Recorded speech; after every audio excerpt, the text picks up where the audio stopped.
Hi everyone, welcome to Topic 3, Lecture 1, Part 4. In this session we're going to look at functions of culture.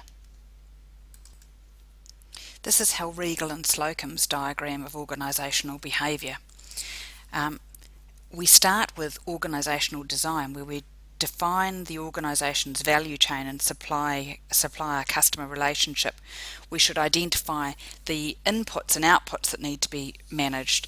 We should identify initial alternative ways to group people based on common output and consumer needs. Now that organisational design needs to relate to all other things in this diagram, and culture is the linchpin that connects everything. Individuals equally, the atom of the organisation closest to daily activities, where individuals' gritty appreciation of the small details combines with a sense of desired organisational objectives to deliver the product or service that the organisation offers. Teams equally, where poor participation in teams is one of the 5 most common forms of failure within the innovation process. So it's really important to culture that the teams work well.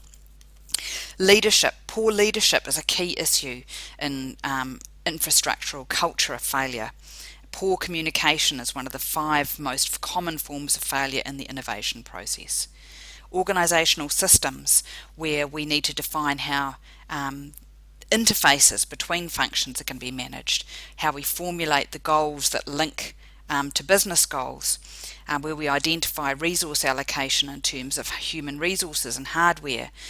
It gives us a mechanism on how we measure our performance, defines our management style. Poor systems is also a key issue in corporate failure. So reward systems, we have to make sure that our reward systems also back up our culture and our organisation. And also for not just for people within the organisation, but for shareholders. So very important. And then lastly in the middle, culture, unwritten, but necessary and compelling directives established but unspoken via universal agreement within the organisation, essential for organisational health. One key aspect of culture that we haven't talked about yet, but we will go on to, is power. Who has power through positions, status, influence, and who dominates relationships in the organisation.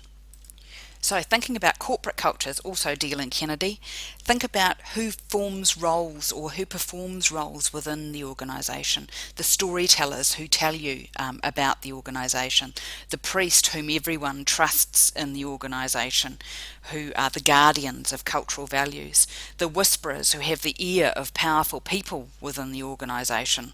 Think of any government department and you'll think of whisperers. They can be used by anyone with a message where they want to get it to the top. The gossipers, those who actually have their spin on current events and feed people a steady diet of maybe interesting information. Secretaries who have access to all people and who guard people and so can limit access to others. The spies who provide invaluable information to top management and let them know what really happens on a daily basis. And lastly, cabals, groups of people who work together, who come together for specific purposes. And lastly, a quote from Edgar Schein on leadership and culture. And Schein said, "Organisational cultures are created by leaders, and one of the most decisive functions of leadership may well be the creation, the management, and if and when that may become necessary, the destruction of culture." Culture and leadership, when one examines them closely, are 2 sides of the same coin, and neither can really be understood by itself.